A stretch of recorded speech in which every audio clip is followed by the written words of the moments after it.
Akai has just released the new MPC Key 37, and this thing is a game changer.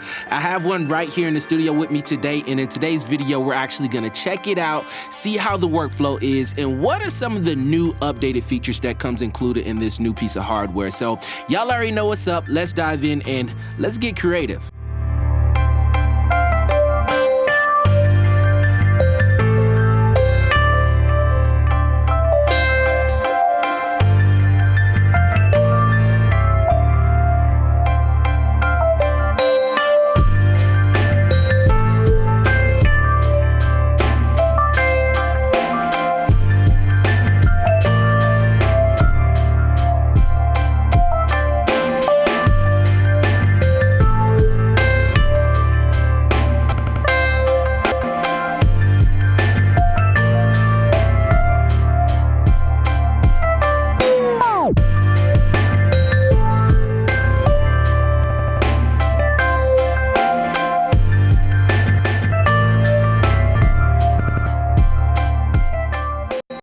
Credit the Will here from Sweetwater. Welcome to the channel and thank you all for tuning in. Yo, here it is right here, the MPC Key 37, boasting that bright red color design, looking super dope here in the studio. Before we dive in and get started, if you guys want to check out the MPC Key 37 or any of the products that you hear mentioned in today's video, there will be links in the description that'll take you directly to sweetwater.com, where you can check out the product page and find out additional information. Or you could just always reach out to your Sweetwater sales engineer and they can get you guys squared away on anything that you're looking for. Yo, so let's go ahead and talk about the MPC Key 37. I absolutely love the form factor. If you guys watch any of my previous videos, I always have a 37 MIDI keyboard sitting right here. So having that built into the MPC with the MPC workflow and the pads is an amazing piece of hardware for me. So we have 37 synth action key bed right here with aftertouch. We have our 16 RGB lit pads. You can see the different colors right here that's already lit up on them. And these are velocity and pressure sensitive pads with poly aftertouch. These are the exact same pads that come on the MPC 1 Plus. So if you're familiar with the MPC 1 Plus, you're getting those exact same pads. Now over here to the left, we have our separate pitch and modulation wheels. They feel a little bit different from the MPC 61 key. These feel a little bit more plasticky than these over here, but they still feel good in hand. Right here above the pitch and modulation wheel, we have our plus and minus octaves, which will come in handy because we only got 37 keys to use. So if you want to go up and down octaves, you got your plus and minus right there. We got our master volume control right there. And then we got some parameters right here to the left of the pitch and modulation wheel that provides that MPC workflow that we're used to. So right here above the pads, we have our pad banks. Now we have up to 8 different banks you can actually cycle through here. You got A through H, and if you double click on one of them, you'll get to the actual bottom letter. So that is super dope. If you're not familiar with the MPC style workflow, those pad banks are phenomenal. You can chop samples and then chop up to 16 samples on these pads and go to a different bank and chop up to another 16 slices on each pad. Now let's move over to this middle section right here. This is where all the magic happens on this touch display right here. So this is a 7-inch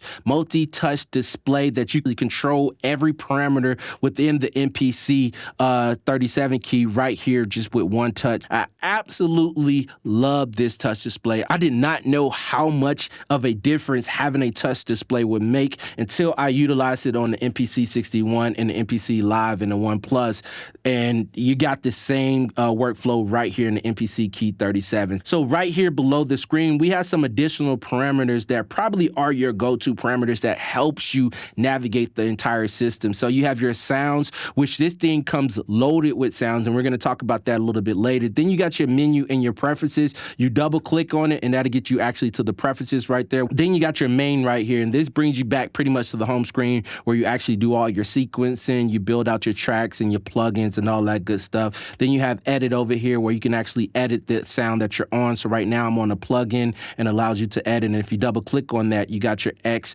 Y effects. Then right next to that, you have your grid and your step sequence. To the right, we have our mix button where you can dial in the different volume levels, the panning. You can add different plugins right here, which we'll talk about some of the plugins that you get with the MPC a little bit later. Then right here over to the right of the 7-inch display, we got 4 cue links that are touch sensitive. So if you touch on this, these parameters could be mapped to pretty much anything that you want them to be mapped to, and you can switch between 4 different banks right here at the top right here. So if I switch that, it shows up different parameters. So I can come over here, boop, touch it.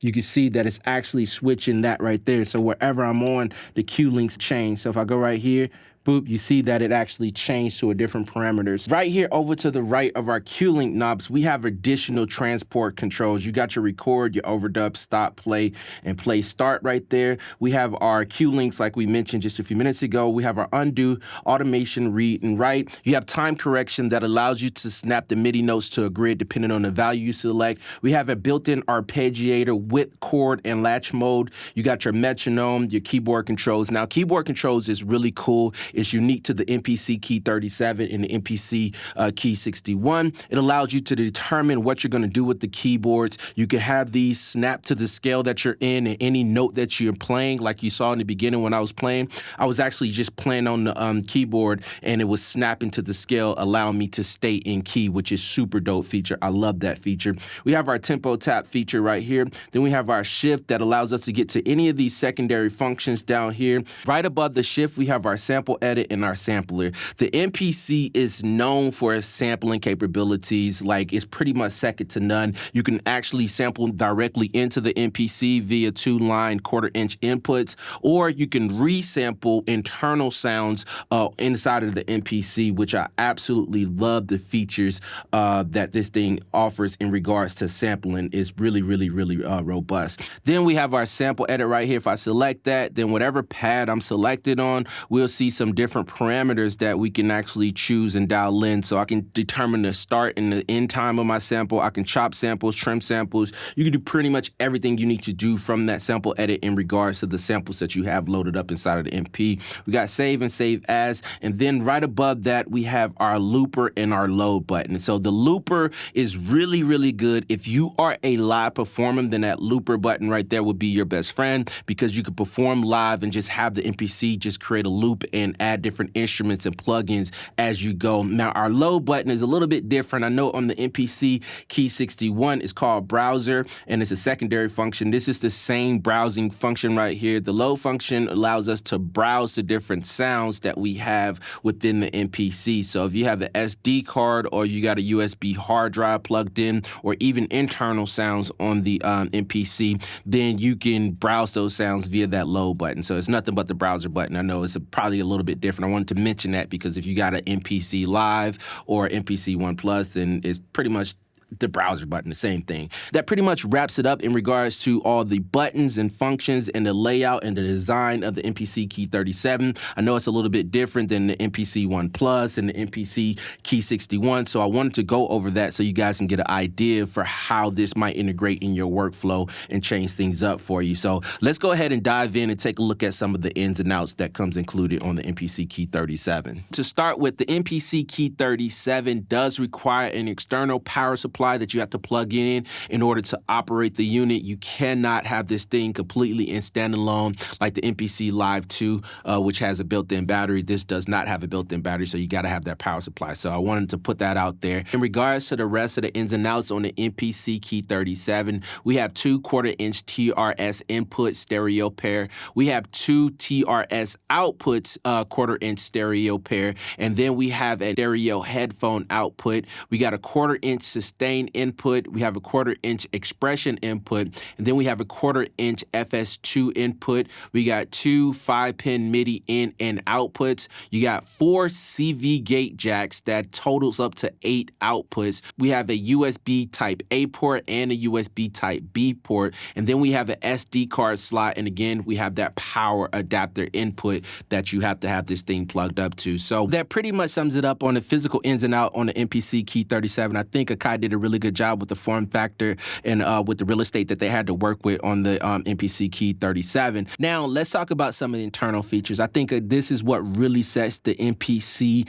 line of groove boxes apart, is these internal features. So right off the gate, we see we have Wi-Fi. You can connect to your network and download different sounds via Wi-Fi if you wanted to. You have Bluetooth right here. So if you had a Bluetooth enabled device like an iPad, you can connect to that and send MIDI information back and forth via Bluetooth. We actually have down here, we have one of my favorite features. You have a Splice account. You can connect to your network and download directly from your Splice account. So if you have a Splice account, you can load those sounds directly on here and actually navigate directly to those sounds inside of the MPC Key 37, which is an amazing feature. I have a lot of samples and loops in Splice, so being able to have that built into the MPC is a game changer to me, so I love that feature. The MPC 37 shipped with a core collection of sounds and samples from Akai. Right out the gate, you get 8 different instrument plugins. I know for a fact you get Odyssey, you get Mellotron, you get Hype,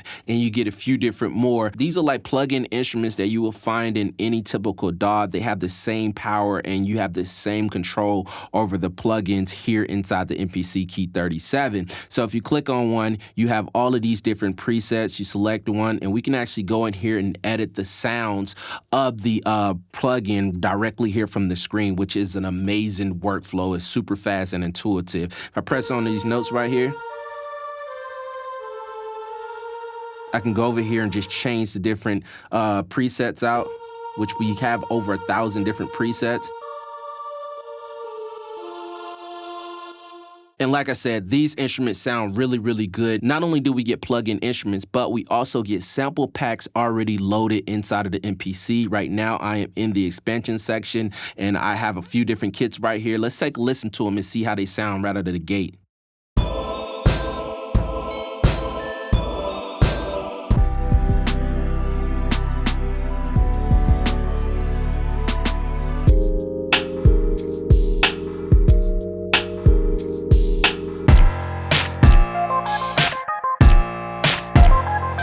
So as you can hear, the samples and the loops sound really, really good. And these are stock instrument expansions. So right out of the gate, you don't need nothing. All you need is the MPC Key 37 and you can start cooking up right out of the box. One of the things that I love about Akai in their MPCs is that they come stock with a lot of different plug-in effects that sounds amazing. So if we go right here into effects, you see we have delays, reverb. If I click right here, we have different delays and reverbs right there. We have dynamics, compressors, vintage compressors, all type of different plugins that you can get a really, really good mix directly from the MPC. So if you don't want to, you don't have to go inside your computer, export it out inside your computer. You could do everything inside of the MPC, which is an amazing workflow, and I love the sound of these plugins. I think the MPC Key 37 is an amazing piece of hardware, and this thing just offers so much versatility